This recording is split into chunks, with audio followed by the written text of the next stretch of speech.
Rabbi israh Rabbi israh li sadri wa yassir li amri wahlul 'uqdatam min lisani yafqahu qawli. Rabbi zidni ilma warzuqni fahma bi rahmatika ya arhamar rahimin. Amin. Alhamdulillahirabbil alamin. Baik, Bapak Ibu, apa kabarnya hari ini semuanya? Ini suaranya kecil ya, Anda. Oke. Satu. Waalaikumsalam.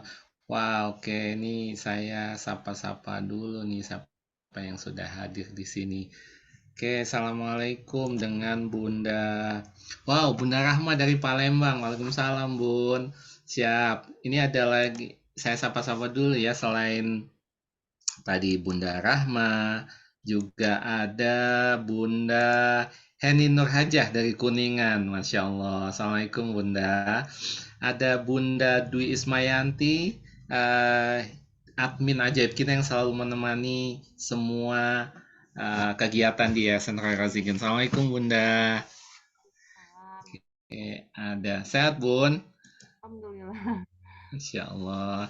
Makasih sudah membersamai kita hari ini. Ada Bunda Mahfaidah. Ini dari mana nih Bunda Mahfaidah? Kemudian ada Bunda Nur Aini. Masya Allah. Semoga hari ini semua yang hadir di sini diberikan kemudahan dan kelancaran oleh Allah dan diberikan uh, rezeki yang berkah melimpah. Ada lagi Bunda ini Bunda Payanda nih, Bunda Adiba Zahira, ada Bunda Tati Herningsih, ada Ayah Deni, oh Bunda Mafaida dari Cikarang, Masya Allah. Assalamualaikum Bun. Ada Bunda Tati Herningsih dari Bandung, ada Bunda Eliza, kemudian ada Bunda Aneng, ini dari mana? Oke, ada Bunda Windri, kemudian ada lagi nih siapa nih yang baru masuk? Bunda, ini bapak kali ya, Ayah Ikin Awaludin, tapi nggak tahu yang nyimak siapa. Kemudian yang di Zoom. Kemudian ada Bunda Desi Afrianti. Oke, Masya Allah. Di sini sudah ada 16 yang hadir. Ada Bunda Happy. Oke, Masya Allah. Sehat-sehat semuanya Bunda-Bunda. Masya Allah, mudah-mudahan sore ini yang Bunda yang sudah meluangkan waktunya untuk hadir di Zoom hari ini, saya doakan menjadi keluarga yang sakinah, mawadah, warohmah, kemudian diberikan anak-anak yang soleh dan solihah, hafiz hafizah, amin ya rabbal alamin, masya Allah. Oke, baik, Bapak Ibu semuanya yang sudah hadir di Zoom hari ini, sebelumnya saya berterima kasih kepada Bunda dan Yanda semuanya yang sudah menginvestasikan waktunya hari ini. Yang kedua, saya mohon maaf untuk menyelenggarakan Zoom ini yang biasanya Zoom ini dilakukan di hari Rabu. Namun qadarullah kemarin kita kedatangan Ustadz Randy yang hadir, ya, Ustadz Randy yang hadir di Yayasan Khairozikin. Nah, makanya hari ini yang semestinya di tiap hari Rabu ini bergeser Bunda Yanda. Jadi bergeser jadi hari Kamis. Jadi mohon maaf ya.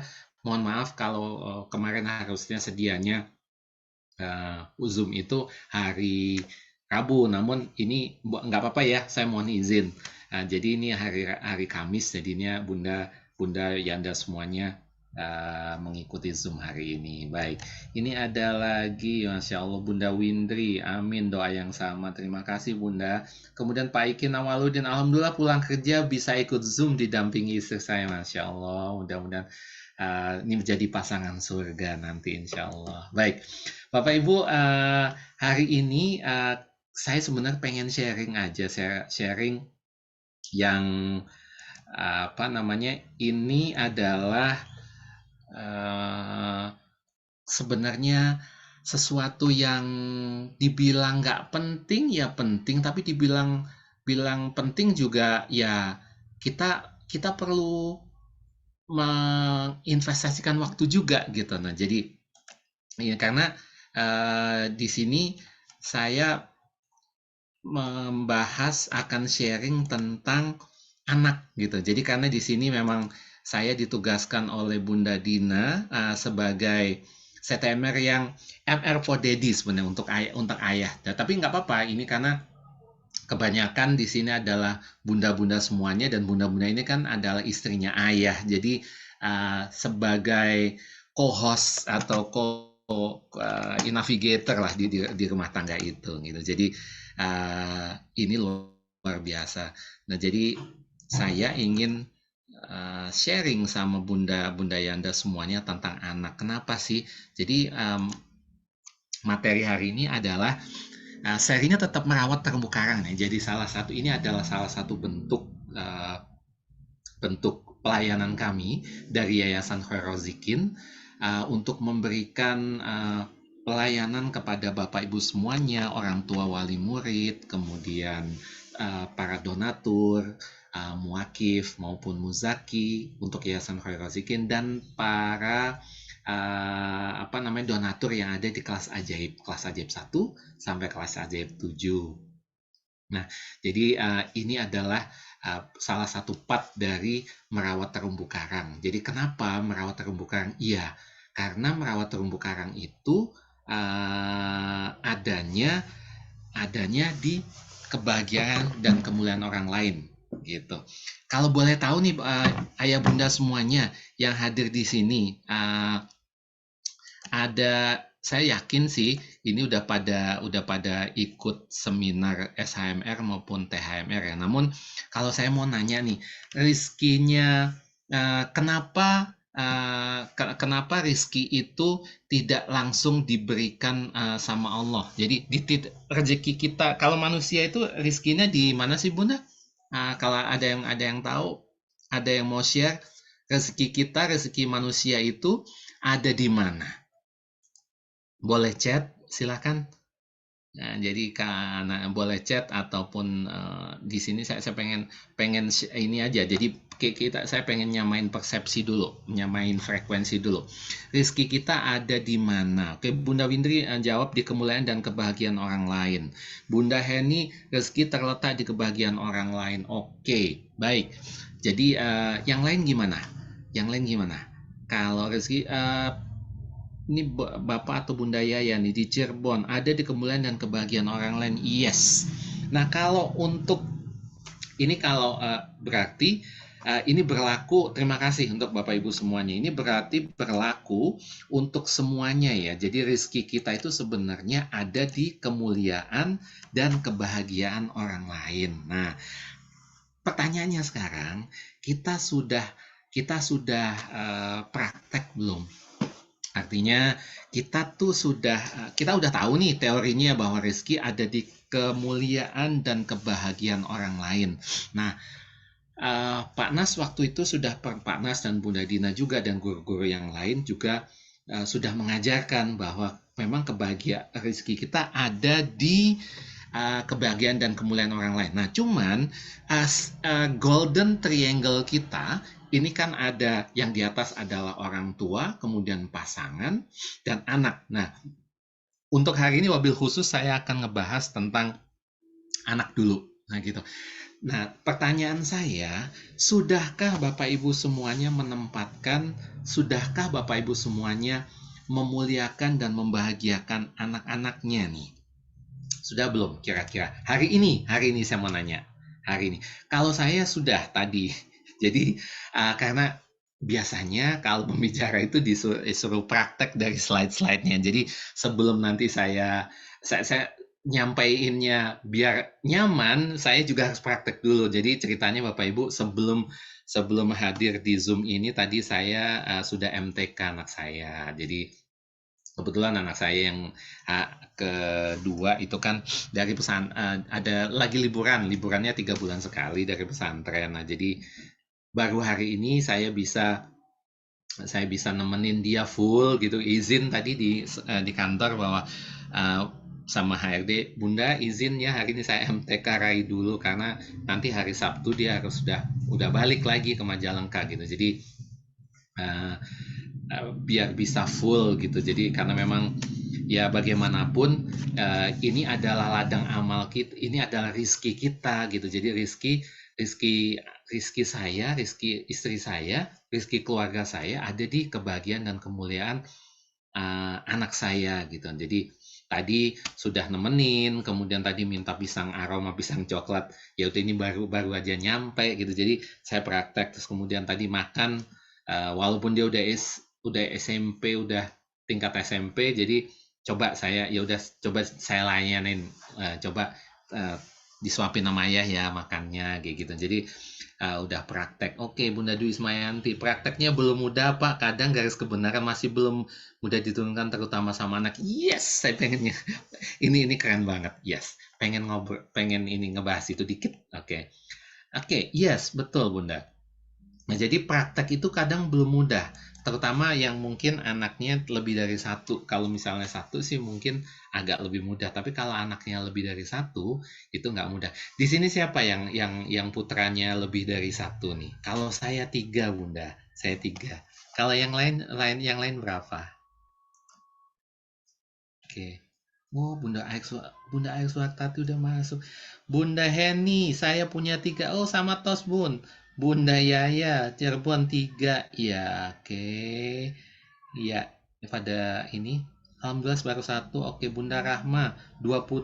Putranya dua, putri satu. Bunda Rahma yang di Palembang. Oke. Insya Allah.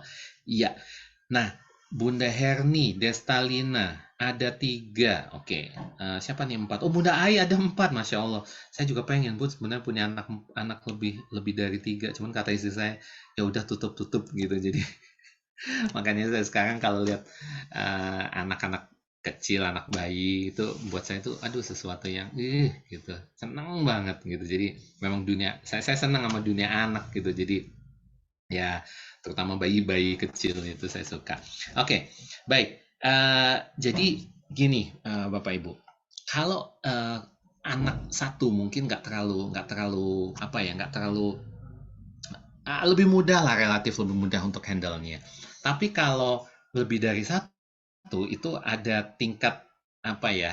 Ada tingkat ketidakmudahannya gitu, ada berlevel-level mungkin karena setiap individu itu kan unik ya, unik punya kepribadian masing-masing, dan anak tuh ada yang kepribadiannya A, yang B, yang C, ada yang apa, nggak mudah, ada yang pengennya diperhatiin, kemudian ada yang apa, cari perhatian yang kayak gitu, terus ada yang cuek juga ada gitu, jadi macam-macam. Nah, namun di sini apa, kita sharing ya, kita sharing, ini saya sharing dari pengalaman yang saya uh, punya gitu ya. Jadi oh iya, kata kata Bunda kata Bunda, iya tutup aja, belum mudah membagi hati lahir batin, masih belum bisa sabar menghadapi anak. Yes, Pak Ikin, putra tiga, putri tiga. Waduh, asik banget nih, seru gitu ya, gitu. Jadi nanti putrinya tiga, putranya tiga gitu. Nah, kalau enak ya, kalau saya pernah mikir, enak ya kalau punya anak perempuan itu kayaknya lebih diem daripada anak laki-laki. Anak laki-laki saya ada dua, nah gitu, yang perempuan satu gitu. Tapi kata kata teman saya, nggak juga kali, yang anak perempuan tiga juga sama hebohnya. Oh ya sudahlah, nggak apa-apa, berarti disyukuri, judulnya disyukurin aja gitu. Nah, oke. Jadi gini, Bapak Ibu, nih saya mau sharing tentang, oke, ini kok nggak bisa di-share. Oke, yes. Nah, saya mau share, jadi ini adalah menciptakan kenangan, gitu ya. Pentingnya menciptakan kenangan bersama anak-anak. Kenapa? Karena tiap anak kan pribadi yang unik, pribadi yang beda-beda gitu ya. Tiap anak punya kepribadian yang beda-beda. Nah, makanya kita perlu eh, ciptakan kenangan bersama. Karena apa, Bapak Ibu? Eh, anak saya sekarang sudah kelas 3 SMK, yang nomor 2 SMP kelas 1 gitu. Nah, jadi ternyata saya ngerasa bahwa anak itu berkembang dengan sangat cepatnya. Nggak berasa tiba-tiba anak saya udah lulus aja. Dulu saya ngerasa bahwa berapa tahun yang lalu ya, 18 tahun lalu, anak ini masih saya ayun-ayun, masih saya bedong kemana-mana. Kemudian jadi kebayang anak saya yang pertama, si Raka itu, uh, saya pakai gendongan yang bisa di depan itu. Kemudian anak itu saya taruh di gendongan di depan, saya naik motor, kemudian saya tutup lagi dengan jaket. Nah, kebayang ya Bapak Ibu, itu kayak kayak anak kangguru gitu kalau dinaikin gitu. Itu 18 tahun lalu. Kemudian kalau tidur saya suka ayun-ayun, terus saya nyanyiin, kadang saya sholawatin gitu. Nah, jadi kemudian eh, ya tidur dielus-elus agak gedean dikit, dia diusap-usap, dia sukanya diusap-usap punggungnya, kepalanya gitu. Nah, ternyata Bapak Ibu, sekarang itu dia udah hampir lulus SMK, udah mau kuliah, dan mungkin dia udah mau masuk dunia kerja lah. Dan itu cepat banget gitu. Itu cepat banget. Nah, kemudian yang kedua juga sama. Dulu masih bayi, masih bayi merah gitu. Jadi ya, kayak kucing gitu, di ayun-ayun, dielus-elus, kalau dielus-elus tidur. Sekarang dia udah gede, udah balik, dan dia udah balik lah, maksudnya udah, masya Allah, udah tingginya udah setinggi saya, dan itu cepet banget gitu. Nah, kemudian yang kecil juga sama. Nah, jadi Bapak Ibu, eh, kenapa saya pengen sharing ini, pengen sharing apa namanya, pengen sharing bagaimana menciptakan kenangan ini, karena memang uh, yang saya rasakan semuanya itu bergerak dengan sangat cepat. Semuanya bergerak dengan, kan kita nggak pengen ya kehilangan momen, kita semuanya nggak pengen kehilangan momen. Ya, jadi momen-momen itulah yang berharga buat kita semuanya. Kenapa? Karena anak itu adalah titipannya dari Allah, dan anak-anak kita itu adalah eh, anak kita adalah sebagai penerus kita gitu. Nah, jadi eh, ketika kita sudah apa ya, ditinggal bukan ditinggalkan yang gimana, pada udah ditinggal sekolah, ataupun ditinggal kerja, ataupun ditinggal pesantren, itu rasanya uh, kesepian menggelayuti diri kita gitu. Nah, jadi kemudian ada sesuatu yang hilang, di diri kita gitu. Nah, jadi uh, ketika kita ketika kita sudah tidak bersama anak-anak, baru kita, kasarnya gini ya, barulah kita merasakan kehilangan gitu. Jadi jangan sampai, saya pengennya Bapak Ibu semuanya jangan sampai merasa bahwa kehilangan kita sudah menyiapkan diri kita agar kita bisa uh, mempersiapkan diri, dan kita nggak begitu terlalu dalam kehilangan anak-anak kita. Latar belakangnya ada pengalaman pribadi. Nah, jadi pengalaman pribadi itu, kita punya pengalaman bahwa seberapa banyak, siapa yang sama kayak saya, seberapa banyak kita punya saudara, misalnya gitu, orang tua kita punya anak banyak gitu, tapi at the endingnya mereka berdua gitu. Nah, jadi dan akhirnya ya cuman berdua aja, jadi mau banyak mau sedikit sebenarnya sih sama aja gitu. Nah, jadi cuman kita harus pinter-pinter memanfaatkan momen, setiap momen, every prestigious moment, every second, every minutes, itu kita bisa nikmati, ya, itu kita bisa nikmati kebersamaan kita bersama anak-anak. Mungkin kadang anak-anak itu, kalau dulu saya rasa bahwa, sebelum saya mengenali Magnet Rezeki, buat saya itu adalah setiap momen itu buat saya adalah suatu bukan siksaan ya, sesuatu yang tidak bikin saya nyaman. Kenapa? Saya kerja dari pagi sampai malam. Kadang saya dapat shift malam. Kadang kalau misalnya saya shift sore, itu pulangnya juga dini hari gitu. Nah, buat saya, waktu di rumah itu adalah waktunya istirahat, Bapak Ibu.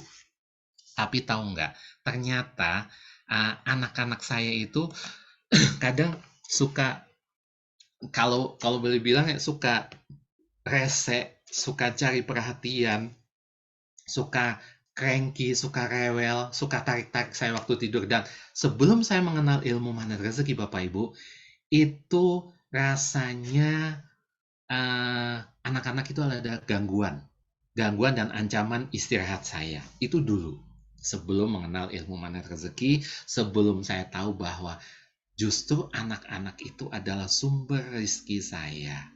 Nah kan, kayak gitu.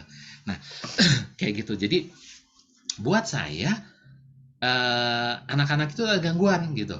Nah, makanya saya tidak bisa menikmati keberadaan anak-anak saya. Artinya ya harusnya, oh Bunda Ai terlempar sini, Masya Allah, nggak apa-apa Bun, berarti Insya Allah Bunda akan dapat permennya yang manis Bun. Dari setelah ini mudah-mudahan nanti kita doakan sama-sama ya, mudah-mudahan Bunda akan mendapatkan permen yang manis, amin. Oke, kita lanjut ya. Nah, jadi ini adalah pengalaman pribadi saya. Yang kedua adalah kasih sayang orang tua. Jujur, latar belakang keluarga itu sangat mempengaruhi untuk kebersamaan anak-anak kita. Ya, kenapa? Jadi ketika kita punya pengalaman masa lalu yang mungkin bikin nggak nyaman diri kita, itu juga akan ngefek dan terduplikasi sama kita. Nah, jadi kasih sayang orang tua kita dulu, mungkin kalau yang nggak full, itu juga akan ngaruh di kita. Namun ketika kita sudah mengenal ilmu magnet rezeki, kita potong itu jalurnya. Jadi biarlah yang lalu biarlah berlalu, Bapak Ibu. Jadi orang tua mungkin kalau boleh dibilang no one is perfect, nggak ada orang yang sempurna. Mungkin ada kelebihan dan kekurangannya bagi orang tua kita, ya sudah. Karena kalaupun misalnya orang tua melakukan ketidaktepatan ke kita punya jurus loh, apa namanya? Ada yang tahu jurus ketika orang tua kita tidak tepat sama kita? Apa? Ada Bapak Ibu yang sudah belajar ilmu magnet rezeki. Memang kita merawat terumbu karang, namun ada satu jurus yang bagaimana kita sudah buka perisai udah buka perisai, kemudian sudah sholat taubat. Namun kita perlu melakukan satu jurus ini agar kita bisa merasa lega, kita bisa merasa lepas. Bagaimana? Ada yang tahu nggak? Apa kita pakai jurus apa? Ada yang tahu? Mantra komunikasi, yes, salah satunya mantra komunikasi, betul. Namun kalau di dalam ilmu magnet rezeki, ada yang pernah belajar. Garputala mungkin, yes, bisa Bun, Buan bisa Bun, bisa. Kita rilis, kita lepas itu dengan jurus Garputala, yes, itu apa namanya, diamalkan, diwiridkan. Tapi ada satu spesifik jurus magnet rezeki. Yes, correct. Bunda Yaya dari Cirebon, RFF, Release, Forget, and Forgive. Nah, jadi itu adalah cara kita memotong jalur ketika kita merasa tidak nyaman. Mungkin orang tua kita dulu, misalnya orang tua atau atas kita tidak memperlakukan kita dengan nyaman, dengan jurus RFF. Jadi Release, Forget, Forgive. Kenapa? Karena ini adalah bagaimana kita untuk melajukan rezeki kita. Kita memang punya luka batin, yes, mungkin. Kita mungkin punya masa lalu yang bikin kita nggak nyaman, yes. Namun, ketika kita sudah mengenal ilmu magnet rezeki dan kita mengenal jurus by jurus, insya Allah kita akan diberikan jalan. Namun, memang nggak mudah sih, cara harus melewati fase-fase. Tergantung sebenarnya, tergantung seberapa tebal, seberapa banyak perisai kita gitu. Nah, tapi gak usah pesimis karena semuanya pasti akan dikabulin sama Allah. Namun sekali lagi, dengan RFF kita bisa rilis, kita bisa melepas ketidaknyamanan diri kita. Forget itu melupakan apa yang bikin kita nggak nyaman, forgive, dan kita yang paling penting adalah kita bisa memaafkan. Guru saya, Ustadz Randy Saputra, kemarin sharing ilmu bahwa untuk mendapatkan kemudahan rizki yang berkah melimpah, yang pertama kita harus lakukan adalah lapang dada, Bun. Lapang dada. Jadi di surat At-Toha itu dibilang yang menjadi doa kita, mantra komunikasi kita ketika kita menghadapi ketidakmudahan adalah Rabbi shrahli sodri wa yassirli amri wahlul 'uqdatam min lisani yafqahu qawli, dan juga kemarin dibahas tentang surat Alam Nashrah laka sodrok dan seterusnya. Itu untuk memotong, ya ini tipsnya untuk memotong jalur ketidaknyamanan. Mungkin kita nggak nyaman sama orang tua kita dulu. Berikutnya, latar belakang kenapa kita harus membangun memori dengan anak itu adalah nilai keluarga, nilai-nilai yang ditanamkan oleh keluarga kita. Jadi nilai positif. Jadi mungkin kalau yang latar belakangnya keluarga santri ataupun keluarga yang sadar Quran atau yang memahami Quran, itu adalah nilai-nilai tauhid. Nilai tauhid itu dinomorsatukan. Misalnya sholat tepat waktu, ngaji setiap habis sholat, zikir, kemudian hormat sama orang tua, kemudian tawaduk sama guru, sama orang yang lebih tua. Itu adalah nilai-nilai. Kemudian latar belakang berikutnya adalah kualitas hidup. Kualitas hidup di sini ini adalah sebentar, saya share dulu. Kualitas hidup itu semakin hidup kita merasakan bahwa pentingnya quality times bersama dengan keluarga. Semakin kita sering kumpul dengan keluarga kita, semakin nyaman, dan itu memberikan ketenangan, dan itu nanti akan menjadi terduplikasi di diri kita. Nah, kemudian yang berikutnya adalah pentingnya hubungan keluarga. Yes, ini berkaitan dengan silaturahim, dan dalam ilmu magnet rezeki kita kaitkan lagi, ini penting untuk bersilaturahim, yaitu merawat terumbu karang. Dan ini ada dunia kuantum.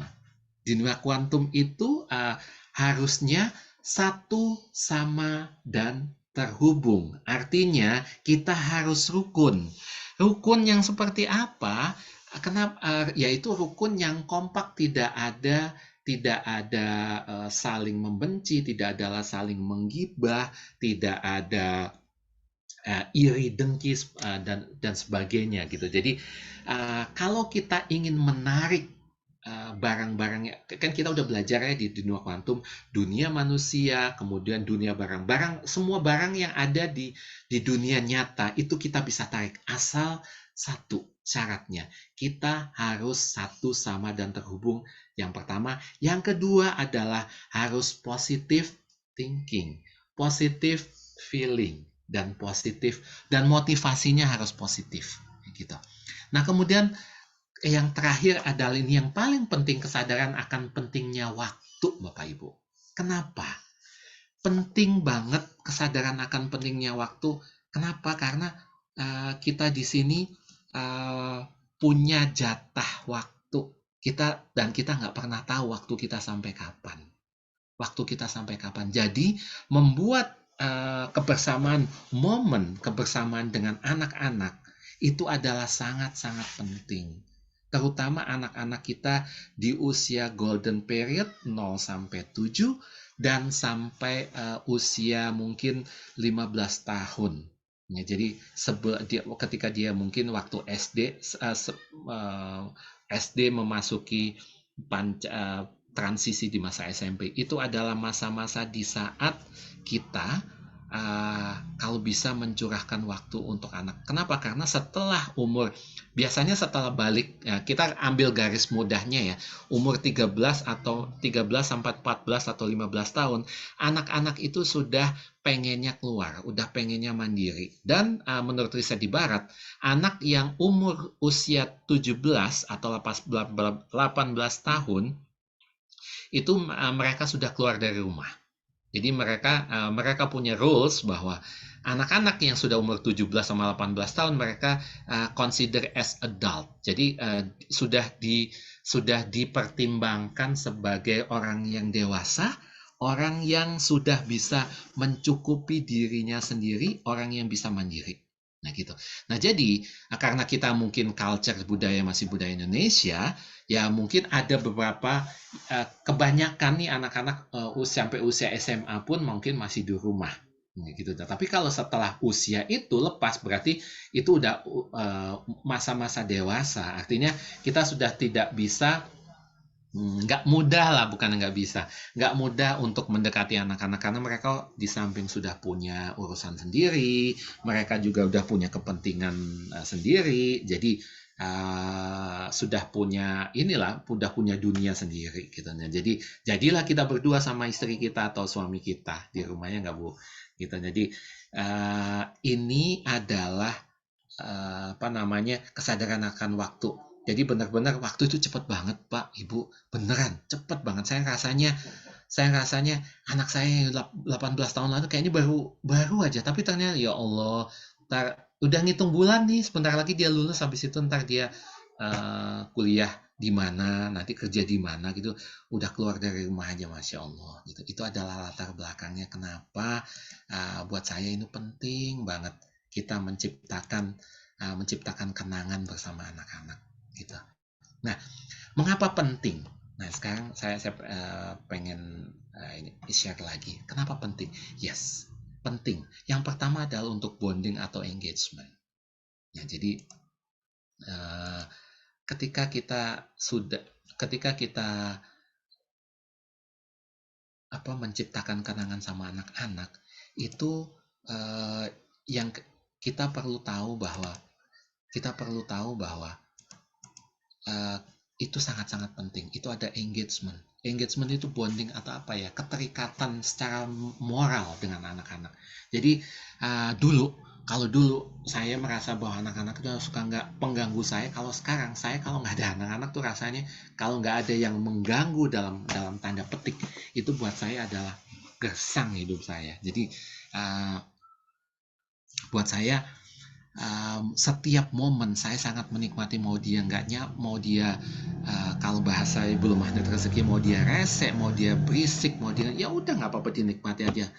Kata kuncinya adalah toh mereka, Bapak Ibu ya, toh mereka itu nggak lama bareng sama kita. Itu yang perlu kita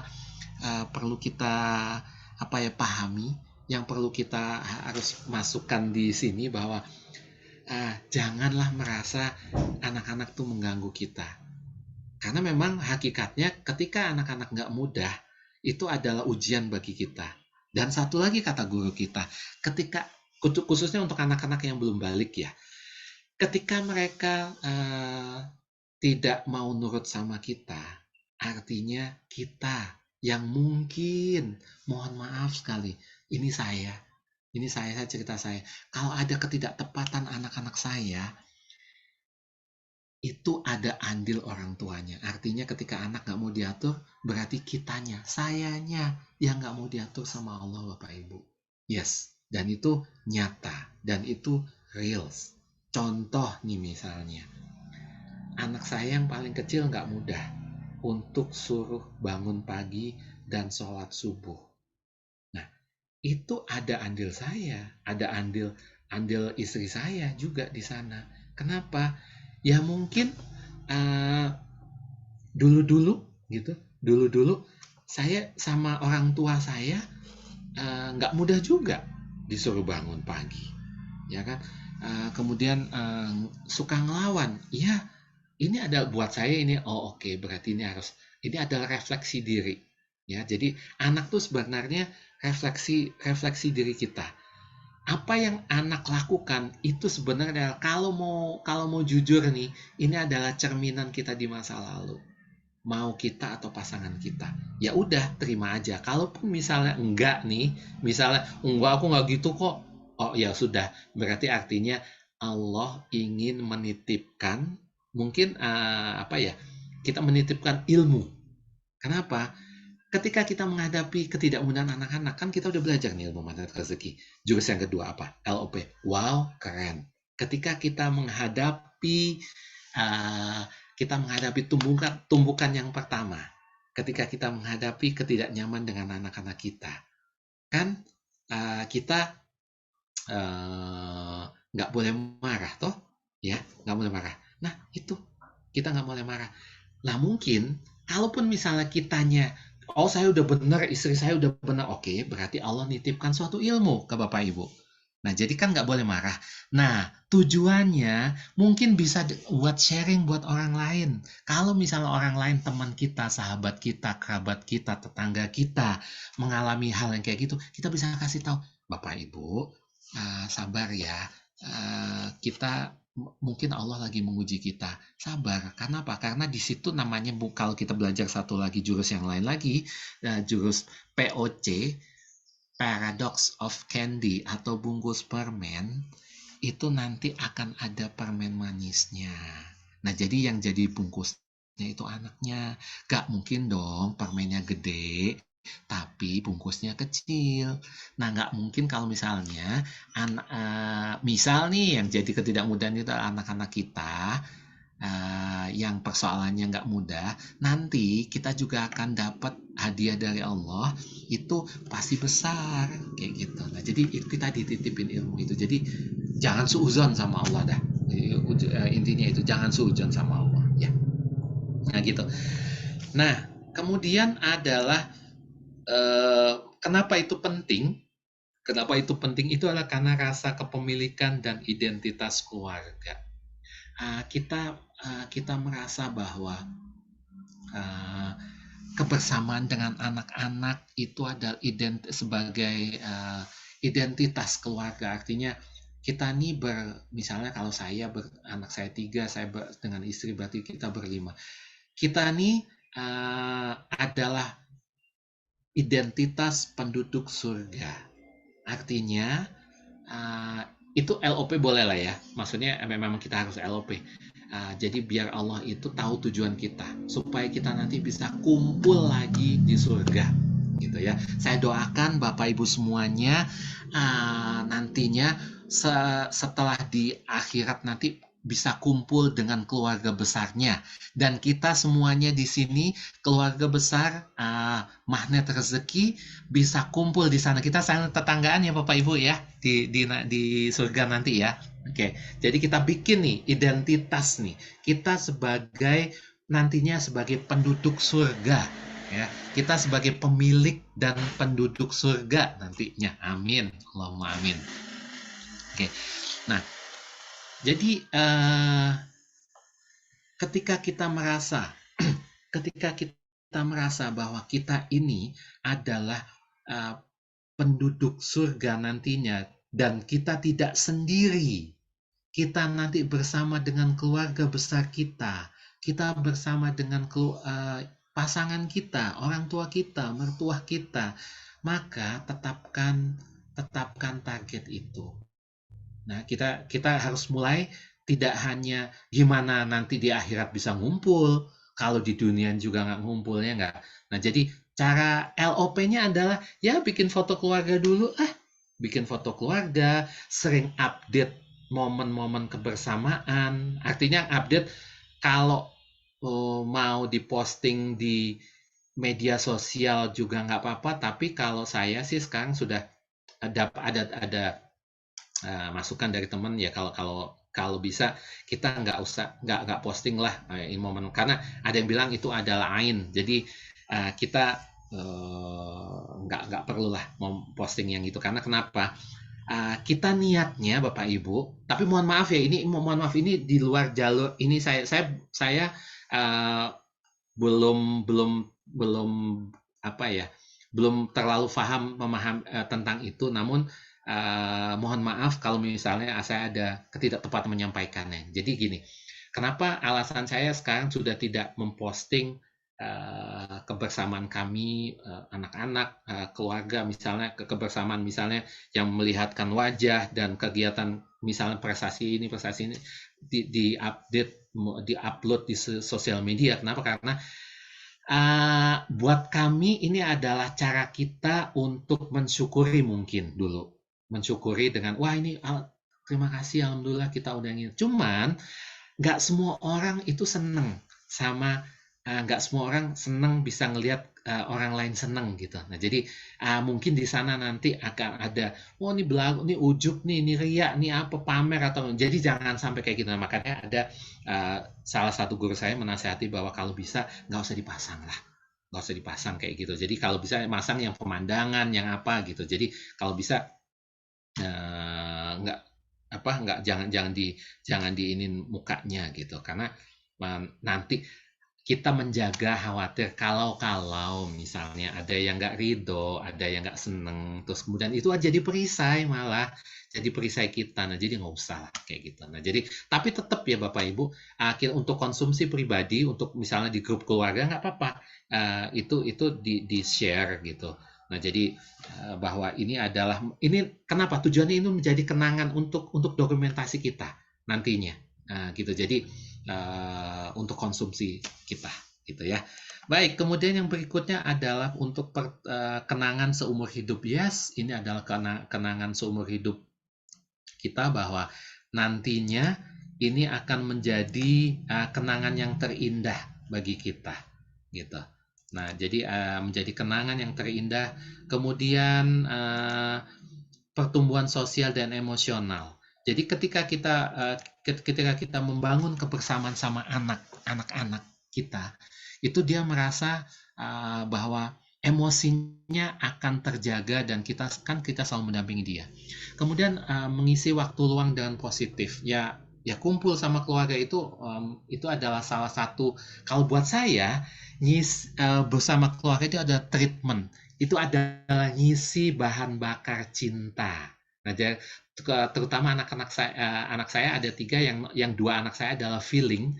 Jadi anak feeling itu mengisi tangki cintanya adalah dengan kebersamaan, dengan memberikan sentuhan, dengan memberikan pujian, dengan saling melontarkan doa-doa. Itu adalah bagaimana meluangkan waktu yang positif dengan anak-anak. Yang terakhir adalah rasa kepuasan orang tua. Artinya buat saya, orang tuanya ketika pumpung kita masih punya waktu sama anak-anak, kita dikasih umur dan anak-anak juga belum waktunya keluar dari rumah, kita kejar itu gitu ya. Nah, kemudian yang di sini adalah saya pengen nanya nih, bagaimana hubungan menciptakan kenangan dan bentuk ini adalah bentuk mental kepada anak gitu ya. Bagaimana bentuk membangun mental anak? Apa hubungannya? Apa korelasinya menciptakan kenangan dan membentuk mental anak gitu. Nah, yang pertama adalah ketika kita oh ya, dari tadi kok teori mulu ya Pak Indra. Yes, jadi gini caranya, kalau saya pengen tahu nih sama Bapak Ibu semuanya nih, kira-kira menciptakan momen bersama anak itu, menciptakan kenangan. Ada yang mau share nggak menciptakan kenangannya seperti apa? Kalau saya menciptakan kenangan bersama anak adalah, pertama, kalau saya adalah foto selfie. Yang kedua, kalau saya itu masak, kita di dapur bersama. Nah, jadi kita bilangnya kitchen brigade gitu, brigade dapur gitu. Jadi kita ada satu masa kita masak bareng sama anak-anak gitu, masak bareng gitu. Jadi ada yang ngupas bawang, ada yang ngupas bawang, ada yang rebus air, kemudian ada yang motong-motong tempe tahu gitu. Nah, jadi ada masa-masa itu gitu. Jadi masak bareng itu adalah bentuk momen kebersamaan saya gitu. Nah, kemudian kita makan bareng. Nah, makan bareng ini Bapak Ibu, makan bareng ini adalah masa kita untuk mendekatkan diri sama anak-anak dan sama Allah. Nah, ini kata Bunda Dwi Ismayanti, kalau jalan-jalan selfie Pak, yes, nggak apa-apa, jalan-jalan selfie, oke. Nah, kemudian bikin makanan bareng. Ini Bunda Tia nih, bikin makanan bareng, betul, makan barengan sekali habis. Wah, itu saya banget. Jadi kami banget itu mah. Nah, gitu. Kenapa tadi saya bilang makan bareng itu adalah media kita untuk mendekatkan diri sama Allah dan mendekatkan diri sama anak-anak. Kenapa? Kita membiasakan sebelum makan itu berdoa gitu. Nah, jadi berdoanya ya diajarkan di anak-anak di sekolah Rozikin bahwa kita di mantra doanya, ya Allah terima kasih atas segala nikmat dan makanan yang kau berikan kepada kami hari ini, jadikan makanan ini energi buat kami untuk beramal soleh. Satu. Dan jadikan makanan yang engkau berikan ini sebagai wasilah kami untuk selalu pandai bersyukur. Nah itu, jadi pertama wasilah kebaikan, yang kedua adalah media bersyukur. Kenapa Bapak Ibu? Ketika kita semakin banyak bersyukur, nanti Allah akan berikan kebahagiaan-kebahagiaan lain. Kata Bunda Heni, bikin dan nyetak opak dan nasi bareng-bareng. Wih, enak banget, seru banget nih. Nyetak opak Bun, wow enak nih kayaknya. Yes, nah kayak gitu. Nah, kemudian rebutan makanan. Kalau ini sih saya sih seneng ya kalau misalnya rebutan bukan rebutan sih sebenarnya, makanan udah ada, nah, tapi ada yang jadi saling ngambil makanan di di piring gitu, lauknya gitu, itu cepet-cepetan, itu kayak kayak siapa yang cepet-cepet, nah itu kayaknya seru gitu ya. Jadi itu adalah salah satu bentuk kebersamaan kita. Selfie juga sama gitu. Cuman anak-anak saya nggak terlalu suka kalau selfie, karena saya kan hobinya suka candid mereka nggak terlalu suka, tapi sayanya yang suka motoin mereka gitu. Jadi ya sudah. Nah, kalau bunda-bunda yang lain apa nih kira-kira membangun kebersamaan atau nyetrika bareng? Siapa nih lagi nyetrika? Bunda Mariatun. Saya juga gitu, satu nyetrika, satu ngelipetin gitu, satu ngehanger gitu, satu lagi nyuci. Nah itu adalah bentuk, itu sebenarnya momen-momen itu sederhana gitu, jadi apa, menciptakan momen. Tapi kalau bisa itu didokumentasiin ya Bun, karena sama nih Bunda Heni juga sama ya, lagi ngelipet. Nah saya juga barusan selesai ngelipet Bun, ngelipet baju tadi sama anak-anak. Yes, nah kayak gitu. Jadi setiap momen itu kalau bisa didokumentasiin. Nah jadi apa, nantinya kita akan teringat gitu. Jadi apa ya, akan menjadi momen-momen yang sangat berharga bagi kita gitu. Nah, kemudian korelasinya lagi memperkaya pengalaman hidup. Nah, jadi misalnya tadi siapa Bunda yang bilang masak tadi? Masak bareng. Oke. Bunda Heni katanya nyetak opak, masak nasi. Bunda Tia makan bareng, yes. Ada yang masak ya selain? Oke. Nah itu adalah itu memperkaya pengalaman hidup buat anak gitu. Jadi ya memang kita nggak bisa ngandelin anak kamu bikin ini ya, bikin nasi goreng atau misalnya setrikaan yang rapi, enggak, tapi paling tidak ketika kita kenalkan pada kerjaan rumah tangga yang simpel-simpel nih. Nah ini nggak cuma anak perempuan ya, anak laki juga sama. Jadi nantinya kan apalagi anak laki seharusnya tahu cara nyuci piring, cara bersihin kompor, cara masak nasi, harusnya anak laki-laki juga harus tahu Bun. Jadi nantinya kenapa? Karena nggak cuma anak perempuan aja yang bisa bikin sambal, anak laki-laki juga diajarin sih sebenarnya bikin sayur gitu. Kenapa? Karena satu nih, anak laki-laki itu adalah pemimpin. Nah nanti ketika dia di kos, misalnya ngekos atau hidup sendiri, kan kalau punya uang banyak sih nggak apa-apa dia jajan. Tapi kalau nggak kan dia bisa masak sendiri, dan itu adalah saving cost. Nah, jadi untuk ngasih pelajaran pertama tentang saving cost, yang kedua tentang kemandirian, yang ketiga tentang keterampilan, yang keempat kalau misalnya nih laki-laki kan pasti punya pasangan perempuan ya istri, kan insya Allah nanti kan hamil dan melahirkan. Nah, kalau misalnya istrinya yang lahirin, yang masak siapa? Ya suami. Ya jadi anak laki-laki harus diajarin, harus diajarin masak juga, harus ngerti kerjaan rumah tangga, bukan cuma masak ya, harus ngerti kerjaan rumah tangga. Kenapa? Karena ya fitrahnya laki-laki itu harus tahu semuanya. Jadi kemarin kita belajar bagaimana seni mendidik anak laki-laki. Nanti akan saya share ya di pertemuan berikutnya. Usia dari Ustadz Bendri.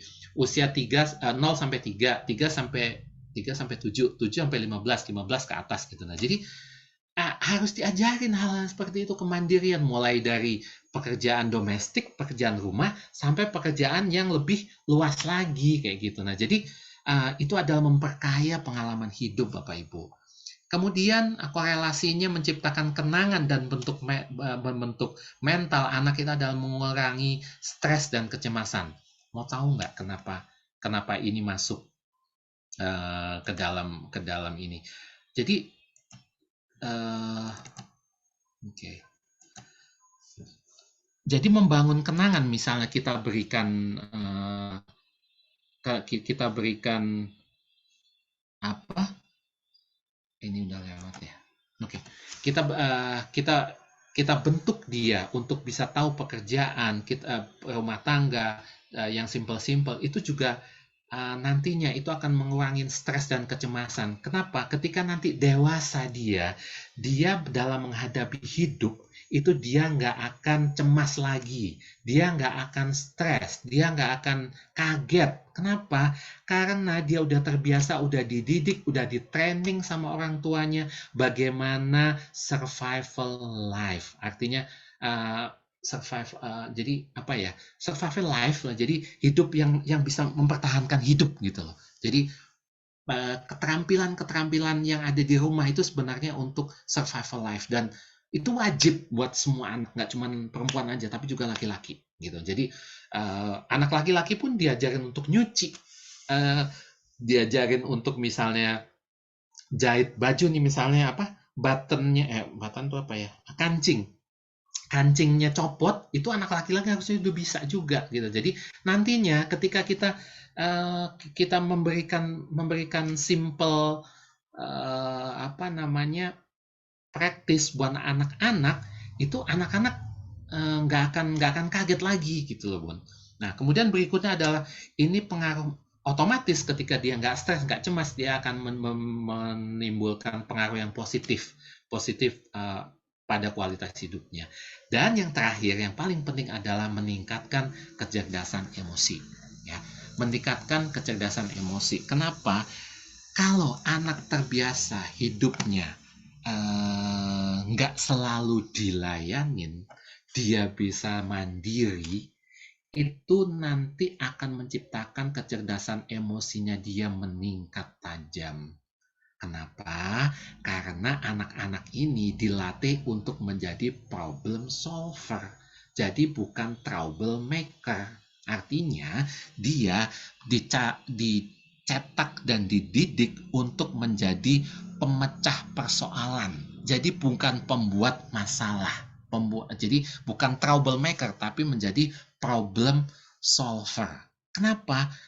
Ya ini bentuk korelasi dari kita menciptakan kenangan, ketika anak-anak itu merasa menciptakan kenangan itu dengan aktivitas yang tadi kita lakukan. Jadi anak-anak tuh ketika anak-anak merasa dilibatin Bapak Ibu, itu dia akan happy, ya.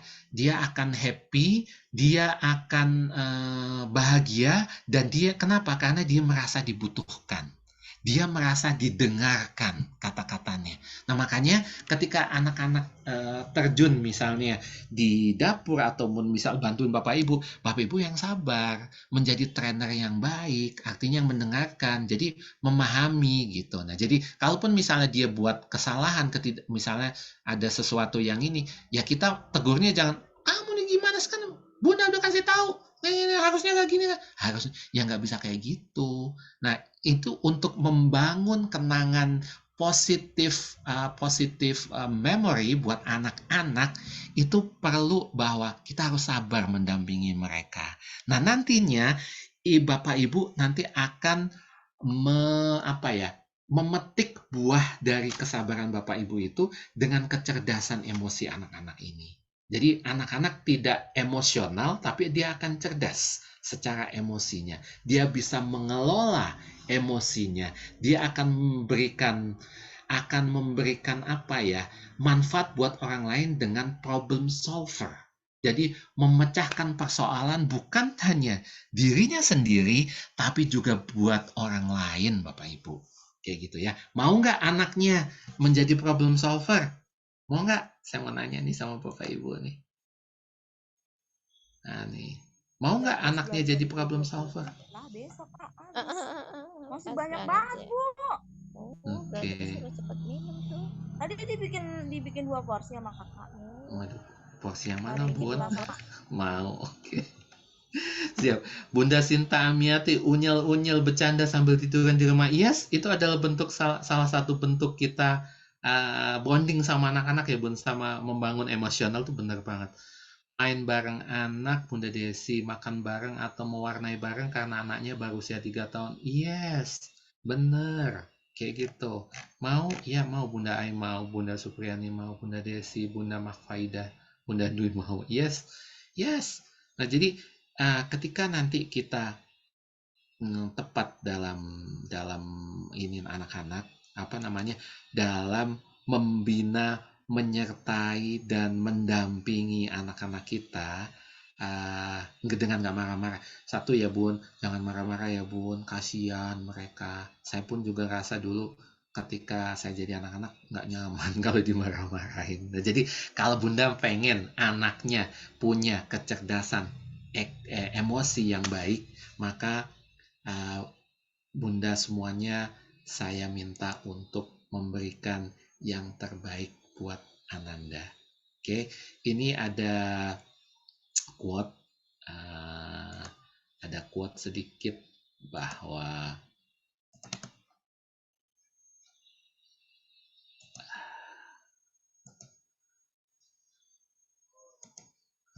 hargai waktu Anda bersama anak karena waktu itu tidak akan pernah kembali.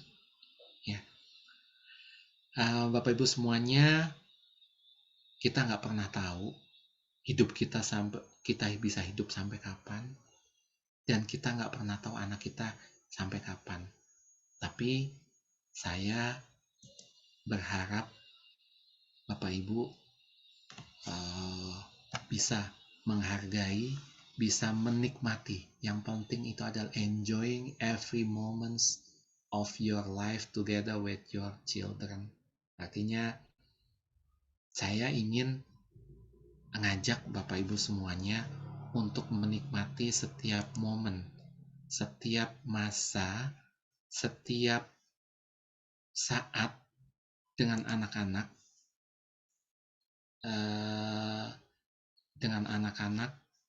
untuk bisa mensyukuri,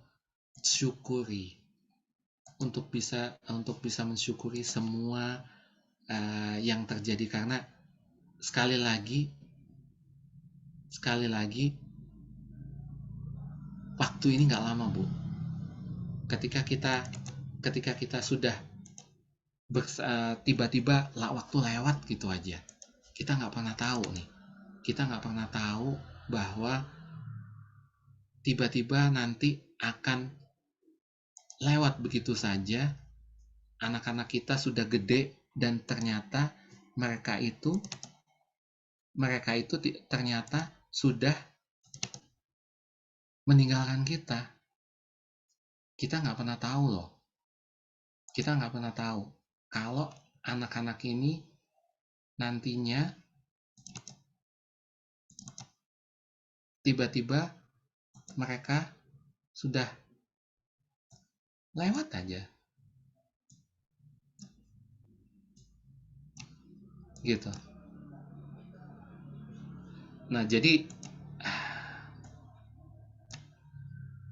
saya paling seneng sama lagu ini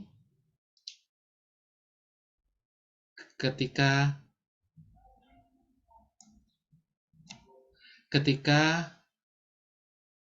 kita menyadari bahwa anak-anak kita nantinya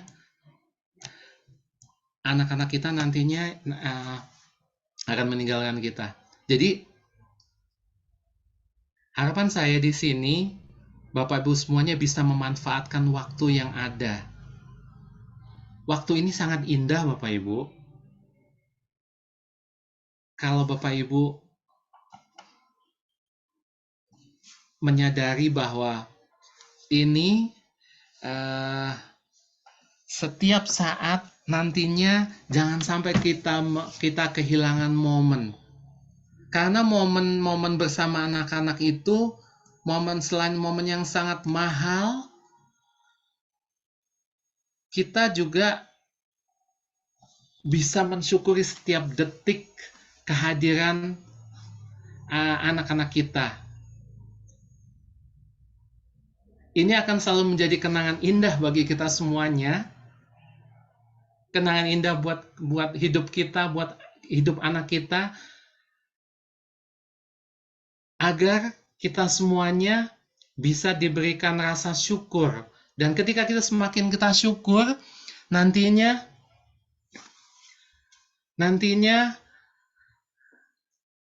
kita akan mencetak generasi emas, generasi yang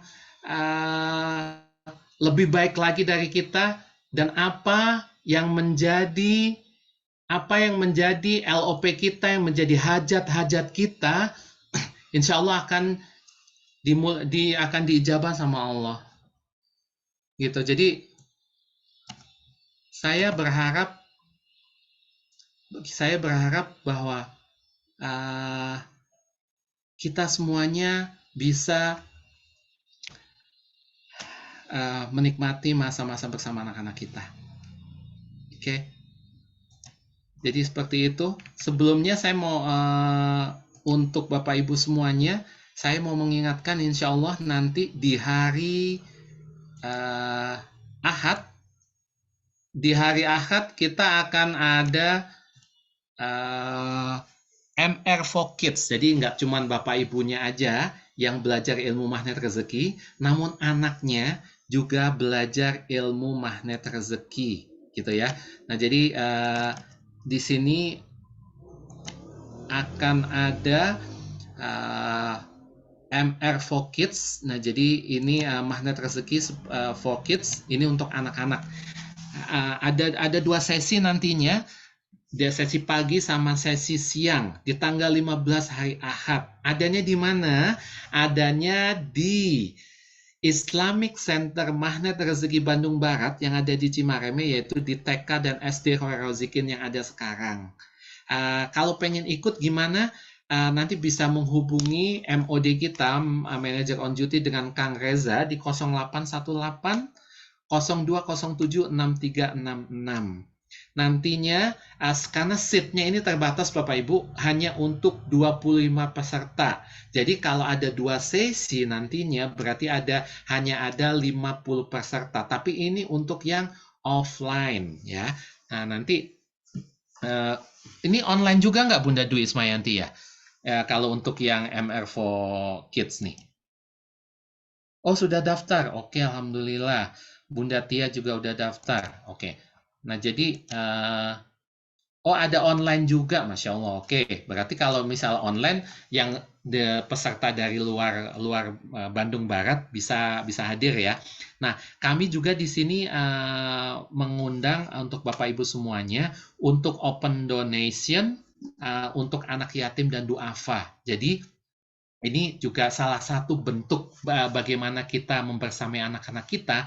Kalau mungkin dirasa kita kayaknya kok belum terlalu, maksudnya apa ya, ada yang nyesel, ya Allah tahu gitu aku membersamai anak-anak gitu. Nggak apa-apa Bun, Bunda masih punya waktu. Caranya gimana? Menebusnya dengan mungkin bisa memberikan donasi buat memuliakan dan membahagiakan anak-anak yatim ataupun anak duafa nantinya, untuk bisa ikut acara ini MR4Kids. Kenapa? Karena ketika kita membahagiakan dan memuliakan anak orang lain, insya Allah anak kita akan dibahagiakan dan dimuliakan sama Allah.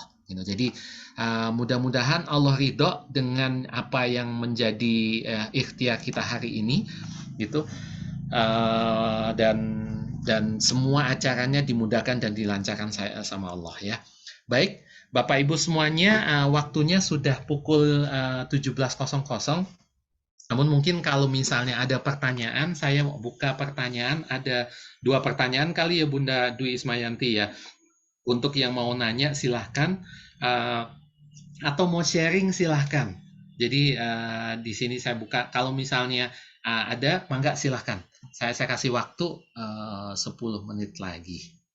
Mangga Bun, kalau ada yang mau ditanyakan.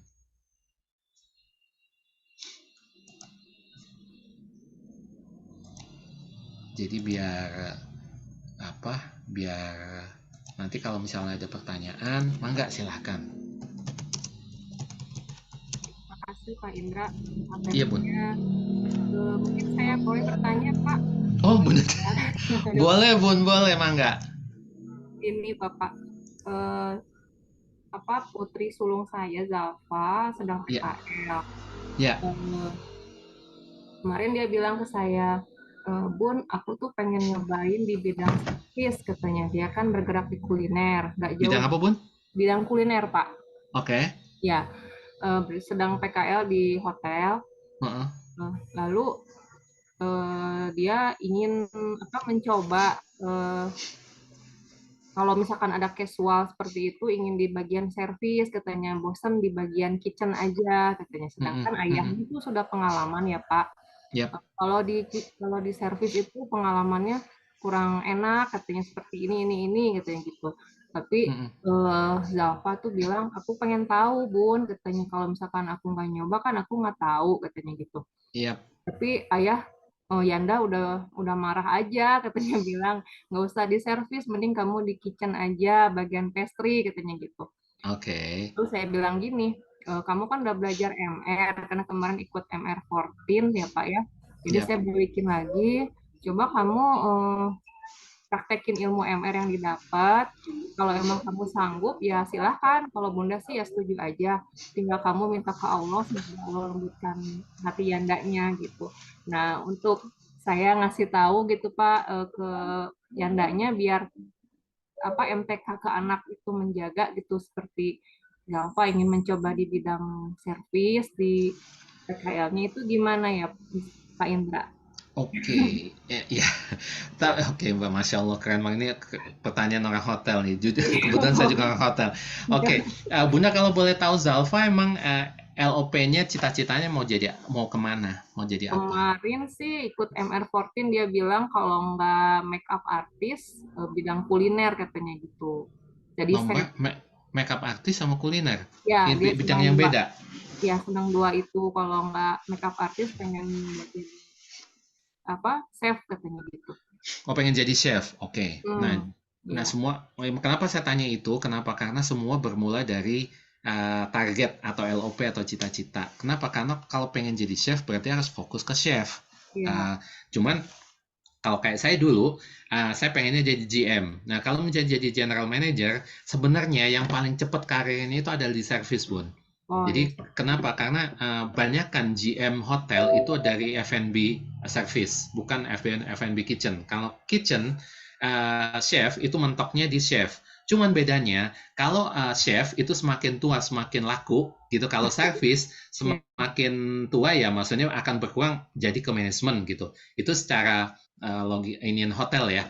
Nah gitu. Jadi sekarang kalaupun misalnya fokusnya mau casual di service, itu bisa jadi satu, pengen cari pengalaman di bidang lain. Yang kedua, uangnya lebih banyak, maksudnya untuk bidang lapangan kerja itu lebih banyak, lapangan kerja lebih banyak di service gitu. Jadi dan maksudnya duitnya lebih banyak gitu, tempatnya lebih banyak daripada di kitchen gitu. Mungkin ngelihatnya kayak gitu. Nah kemudian kalau sekarang berkaitan dengan korelasi dengan ilmu MR, mungkin yang perlu dilakukan adalah minta dulu sama Allah, istighfar dulu, buka perisai dulu. Yang kedua adalah garpu tala. Jika Zalfa garpu tala, udah garpu tala belum? Kemarin saya bilang gini, pokoknya kalau ada apa-apa tanya Allah dulu ya. Iya pun Yes, katanya gitu. Saya belum tanya sih yes. apa dia udah garputa apa belum, tapi saya balikin lagi. Pokoknya praktekin aja ilmu yang didapat, ya insya Allah ayah ya Yanda pasti ngerti gitu. Mm, mm, mm. Bilang gitu Pak. Iya, karena dengan garpu tala, setelah garpu tala dia kan keterbuka kan ayatnya apa, mungkin dia nggak paham atau apa, yaudah zikirin aja. Nah mungkin itu adalah wasilahnya, ayahnya kebuka hatinya. Jadi kerjanya lewat kuantum. Ketika dengan dunia realita, dengan ngomong mungkin nggak masuk atau maksudnya ya udah nggak dapat ridho, ya udah mintanya sama Allah aja gitu. Nanti biar Allah yang menggerakkan. Toh nanti endingnya, kalau misalnya sampai pada akhirnya ayahnya nggak ridho, berarti dikasih pengertian bahwa itulah yang terbaik gitu. Karena bagaimanapun ridho orang tua, kalau sekarang kita udah paham ilmu manage rezeki, uh, itu sangat sangat penting ya Bun, sangat vital gitu. Jadi dipahamkan gitu. Nah kayak gitu. Nah terus tadi pertanyaan apa terakhir? Jadi untuk memberikan pengertian ke Yandanya itu biar kita merawat terumbu karang anak gitu, Pak, biar mentalnya nggak down gitu. Dia kan lagi PKL tuh kadang pergaulan lingkungan di PKL-nya tuh bikin dia down gitu. Ada yang tidak enak perlakuan temannya atau apa gitu. Nah itu biar kita sebagai orang tua tuh mengarahkannya ya MTK anaknya tetap terjaga gitu Pak. Iya, jadi mungkin ketika karena gini ya, ini kan kok kita ngomong masalah hati ya. Nah, jadi kalau misalnya kita juga nggak bisa apa ya, deket sama orang tua, deket sama anak itu pun itu namanya juga hidayah. Nggak semua. Jadi kalaupun misalnya sekarang Bunda pengen gimana cara orang apa ayahnya bisa memaham itu, kita juga kadang suka nggak mudah juga gitu maksudnya. Ya yang bisa Bunda lakukan adalah ngasih tahu pelan-pelan dengan apa namanya ya, dengan adab istri ngasih tahu ke suami seperti itu, jangan berantem ya Bun, kasih taunya. Nah dengan adab suami istri ngasih tahu ke suami, kalaupun misal suami nggak mau dengar ya udah doain aja dulu, mudah-mudahan. Karena ketika kita nanti sudah Bunda semua udah kuantumin, artinya mungkin Bunda juga garpu tala sambil nanti dizikirin ayat-ayatnya, nanti biar ayahnya juga tergerak hatinya gitu. Karena ketika kita nggak kuasa untuk menggerakkan hati manusia, hanya Allah lah yang bisa menggerakkan. Jadi ya udah kita balikin lagi sama Allah. Sudah seberapa dekat kita sama Allah kayak gitu. Nah kalaupun misalnya nggak ini ya udah, kan ada ini kata guru kita bahwa jadikan sholat dan sabar itu sebagai penolongmu. Ya udah, kita udah sholat, kita udah sabar, ya udah selebihnya kita serahkan sama Allah. Cuman kalau secara ininya Bun, kalau misalnya cita-citanya Zalfa itu sebagai chef, itu ya berarti harusnya lebih fokusnya ke kitchen. Tapi ini secara dunia ya, kita ngomong secara duniawinya. Tapi kalau memang pengen Zalfa pengen berkarir di yang lain, misalnya pengen jadi GM atau pengen ini, ya sebenarnya F&B service itu akan lebih luas. Kenapa? Karena service itu nanti meliputi food, beverage, dan dia akan bisa ngitung cost, ngitung lebih banyak lah ininya. Itu lebih luas gitu sebenarnya kalau service. Kayak gitu sih, Bu. Ya, makasih Pak Indra. Nanti coba Sama-sama. saya Siap. Baik, Indra, ini ada pertanyaan di chatting Pak dari Bunda Sinta. Bunda Sinta, oke. Ya, mangga. Dulu, benar. Ya, dimulai dari situ Pak, di bawahnya. Oh, siap. Dulu saya kerja sebagai karyawan, secara finansial untuk anak terpenuhi tapi tidak ada waktu untuk bersama anak. Saya memutuskan resign. Oke, alhamdulillah ada waktu bersama, tapi finansial saya saat ini sedang tidak baik-baik saja. Saya berusaha berikhtiar sambil berniaga di rumah, tapi masih belum banyak yang didapat untuk mencukupi kebutuhan. Bagaimana caranya pengen jadi ibu rumah tangga yang tangguh, yang punya penghasilan di rumah? Oke, Masya Allah. Bunda Sinta di mana nih? Oh, di Ciamis. Oke. Bun, ini kerja sama dengan yang dialami sama istri saya juga gitu. Jadi dan termasuk saya juga ngalamin hal yang sama gitu. Nah, jadi sebenarnya kalau untuk penghasilan ya kita sama-sama lah ya. Memang nggak mudah gitu. Tapi kita harus luruskan dan luaskan niat kita pengennya apa. Jadi yakin sebenarnya rizki itu sudah disiapkan sama Allah, dan rizki itu ada di anak-anak kita. Rizki yang pertama kan yang diberikan rizki kan anak-anak kita ya, baru kita gitu. Jadi sebenarnya rizki itu udah ada, namun bagaimana caranya kita ngomong ini dulu. Kita ngomong langitnya dulu, kita ngomongin ininya dulu. Nah, jadi bagaimana kita membuka perisai gitu. Jadi ketika kita sebenarnya gini, pas kita sudah memutuskan untuk melakukan sesuatu, contoh misalnya berhijrah gitu, berhijrah atau ingin lebih dekat sama anak. Kenapa harus dekat sama anak? Karena mungkin satu, kita nggak tahu kan pergaulan anak-anak seperti apa. Yang kedua, kita pengen pegang sendiri anak ini, misalnya dari bayi sampai besar gitu ya, sampai balik gitu. Nah, jadi kita pengen tahu perkembangan, jangan sampai kita kehilangan momen itu gitu. Nah, kemudian tapi kan pasti ada permen dan bungkusnya kan gitu. Nah, bungkusnya itu adalah mungkin financial, yes. Bunda nggak sendiri, satu. Yang kedua, jadikan cara, kan tadi Bunda nanya pengen jadi ibu rumah tangga. Waduh, kalau ibu rumah tangga, kalau di bukunya Bunda Dina, yang perlu dilakukan adalah yang pertama apa? Buka perisai. Ya, buka perisai. Yang paling utama adalah buka perisai. Jadi kalau pengen jadi ibu rumah tangguh, buka perisainya dulu. Kenapa? Karena ketika perisai kita sudah kebuka, kita pakai jurus-jurus lah. Ya, kita udah dibekalin sama Nasrullah, sama guru-guru kita, sama Bunda Dina dan yang lain-lain, dibekali jurus. Buka perisai yang utama, kemudian yang kedua kita lakukan jurus merawat terumbu karang. Ketika menghadapi sesuatu kita harus jaga ini, karena semua pikiran dan semua perkataan adalah doa, dan doa itu selalu diijabah sama Allah. Nah, jadi itu juga harus menjadi apa ya, lampu alarm buat kita semuanya gitu. Jadi memang Allah itu akan memberikan ujian, Allah akan memberikan sedikit kelaparan, Allah akan memberikan sedikit ketakutan. Itu di surat Al-Baqarah ada. Allah akan memberikan sedikit kecemasan, namun kalau kita sabar dan kita melakukan sabar dan sholat, itu adalah sebagai penolong kita. Artinya semuanya itu kita nggak akan terlepas dari ujian, Bun. Nah, jadi ketika mungkin Allah, jadi gini, kondisi kita yang sekarang itu adalah kondisi yang terbaik menurut Allah. Mungkin kalau misal kita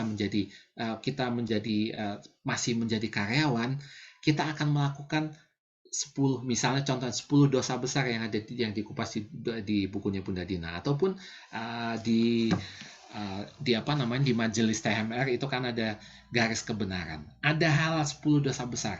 Contohnya apa? Mungkin kalau kita masih kerja, kita masih akan gibahin orang, kita akan nyakitin orang, kita akan bikin perisai, ya kan?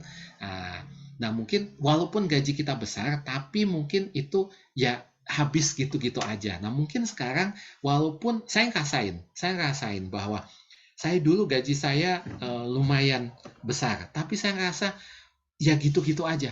Berarti itu ada ketidakberkahan di sana mungkin dari sumbernya, atau mungkin saya juga zolim sama orang mungkin. Nah, sekarang ketika saya sudah lepas dari pekerjaan dan saya memutuskan untuk tidak bekerja secara ini, itu saya rasa bahwa uang misalnya 100.000, 500.000 itu kayaknya kok nikmat banget gitu. Memang kalau secara nilai, secara kasat mata itu jumlahnya jauh lebih kecil, tapi di situ ada ketenangan dan rasanya kok lega ya, kok nyaman ya. Nah, itu keberkahan, itu mungkin yang dinamakan berkah, dan itu yang kita tidak dapatkan ketika kita kerja. Jadi kalaupun misalnya kita masih belum belum kayaknya kok nggak cukup ya, kita harus flashback, Bu.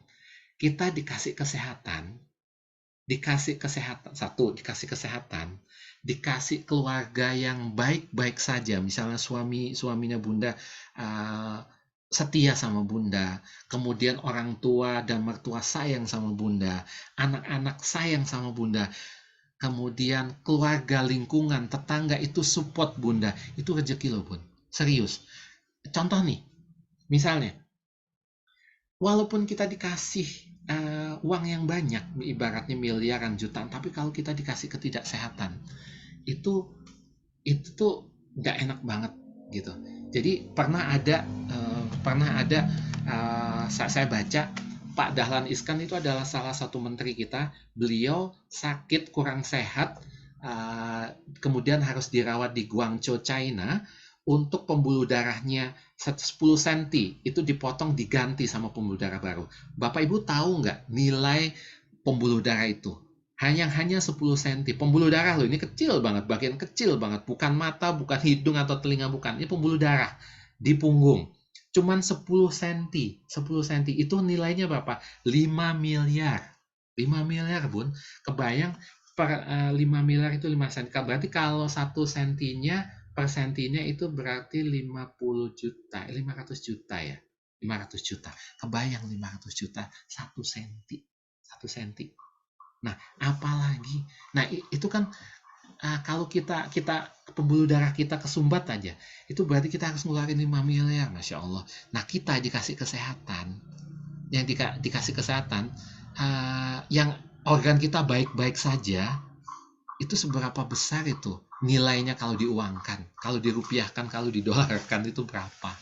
Nah, kayak gitu. Jadi itu cara kita mensyukurinya. Jadi nggak apa-apa, mungkin kalau misalnya belum mudah, tapi Allah itu Maha tahu kok Bun. Dan prinsipnya ini aja, kalau Bunda mau ini, burung itu kalau pagi keluar dalam keadaan lapar, pagi-pagi keluar, pulang berangkat keluar dalam keadaan lapar, sore-sore pulang dalam keadaan kenyang, gitu. Kan dia burung. Nah, kita kan dikasih ini kemampuan yang lain. Jadi insya Allah kita pun nggak akan diterlantarkan sama Allah, asal kita sekarang udah punya ilmunya, kita udah tahu jurus-jurusnya, kita tinggal praktekin. Gitu ya Bun. Mudah-mudahan bermanfaat. Mohon maaf kalau saya ada kata-kata yang kurang berkenan. Terima kasih Pak Indra. Sama-sama. Ada 2 pertanyaan lagi Pak di chat, gimana Pak? Waduh, ada pertanyaan lagi ya? Waduh, Masya Allah, Bunda Ai, ya Allah, mudah-mudahan dimudahkan lancar. Oke, Bunda, ya udah, bolehlah Bun, siapa ya? Bunda Heni yang tadi terlewat, mohon maaf. Oke. Mohon izin bertanya, Mr. Indra, jika selama pengasuhan anak-anak tidak sepaham dengan pasangan, bagaimana ya Pak? Sekarang saya hanya bisa pasrah dan berdoa agar tidak ada apa-apa dengan anak-anak. Jadi, malam itu. Dari Bunda Heni, mohon izin, jika pengasuhan anak-anak tidak sepaham dengan pasangan, bagaimana? Anak-anak tidak sepaham, pengasuhan tidak sepaham dengan pasangan. Sekarang saya hanya bisa pasrah dan berdoa agar tidak ada apa-apa dengan. Yes. Bunda udah tepat melakukannya. Hanya yang Bunda lakukan adalah sekarang berdoa alias dikuantumin. Ya, boleh dengan lakukan ikhtiar Garbutala, agar putalanya itu dizikirin ayat-ayatnya, karena hanya Allah yang menggenggam hati suami ibu atau pasangan ibu. Ya, nah jadi dan LOP yang baik-baik. Jadi semoga tidak ada apa-apa, nggak akan ada apa-apa Bu dengan anak-anak, karena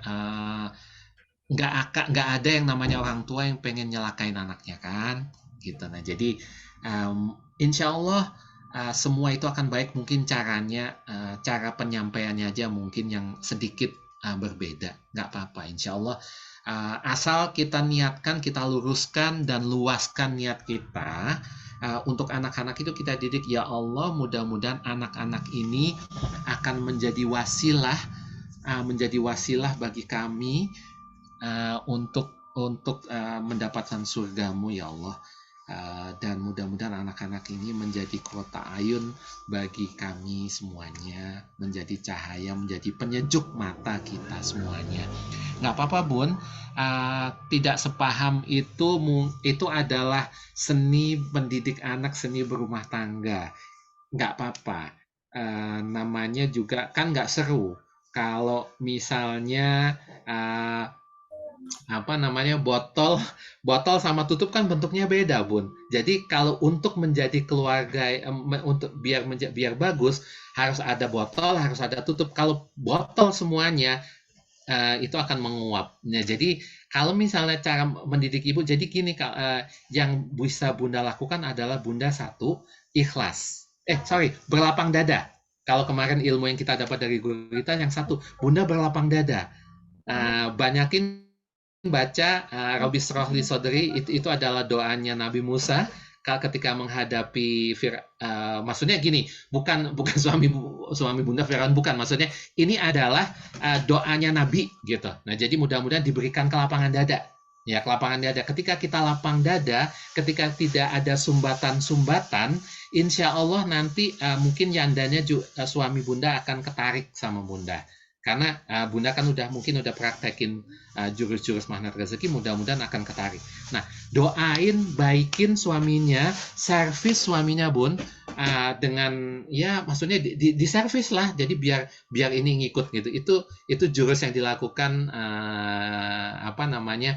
Nanti kalau misalnya kita ada bahasan MR for couple gitu. Jadi itu bocoran aja, itu yang dilakukan istri saya. Jadi servis abis suaminya, jadi nanti suaminya biar bisa ngikut, biar ini sama istri ini di servis ya, Bun.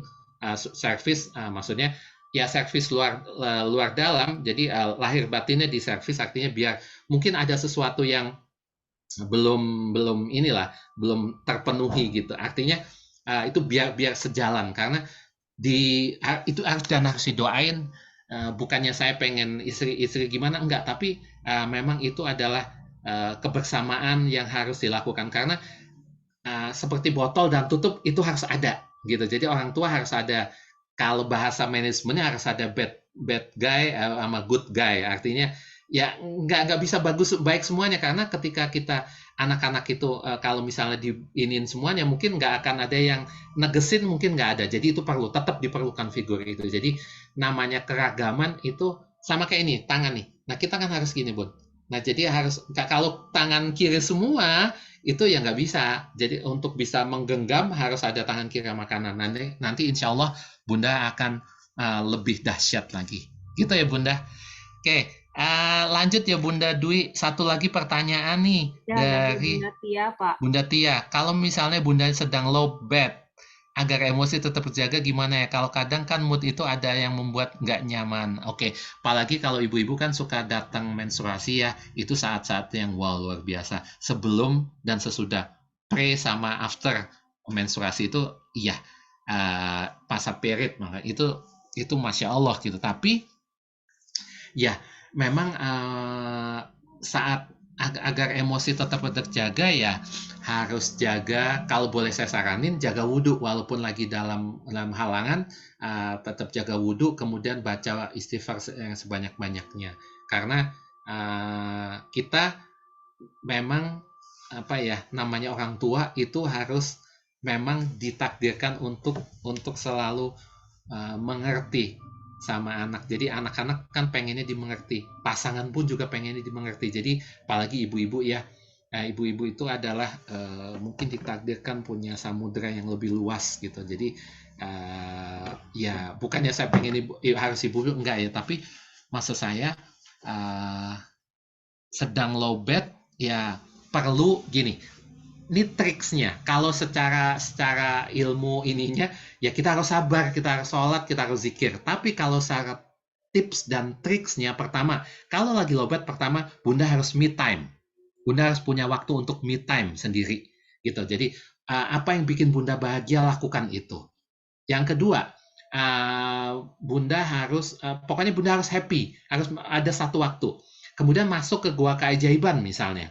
Nah, masuk ke keajaiban itu soal menyendiri, me time sama diri sendiri, kemudian me time-nya sama Allah. Nah, itu adalah salah satu cara escape, cara keluar sejenak dari lowbat, jadi untuk ngecas lagi gitu.